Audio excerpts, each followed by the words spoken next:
Дякую, пане президент. Сполучені Штати Америки пишаються можливістю бути тут і підтримувати Кримську платформу.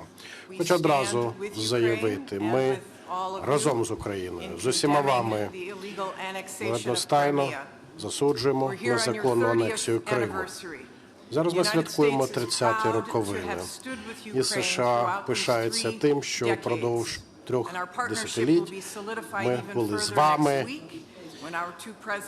і ці стосунки ще більше зміцняться наступного тижня, коли обидва президенти зустрінуться в Вашингтоні, округ Колумбії. Від імені президента Байдена хочемо заявити про підтримку України, її реформ, вашої роботи щодо північно-атлантичних прагнень. Ми підтримуємо вашу боротьбу із корупцією і в більшому сенсі вашу більш серйозну боротьбу з російською агресією. Наша підтримка лишатиметься конкретною, істотною.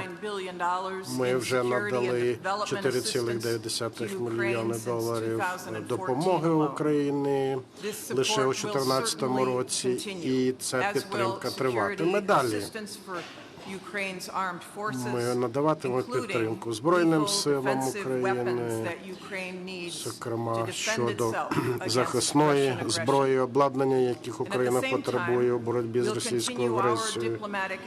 Ми продовжуватимемо наші дипломатичні зусилля, які ми вживаємо спільно з нашими союзниками і партнерами для розв'язання конфлікту на сході України. Ми хочемо Росію поставити на її місце, і ми хочемо добитися припинення її втручання і анексії на сході України і анексії Криму.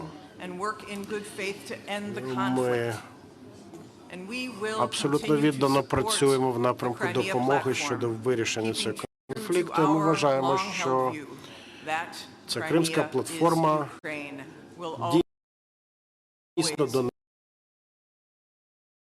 донесе до всіх довгоочікувану ту думку, що Крим – це Україна, і що Росію треба притягти до відповідальності за її агресію.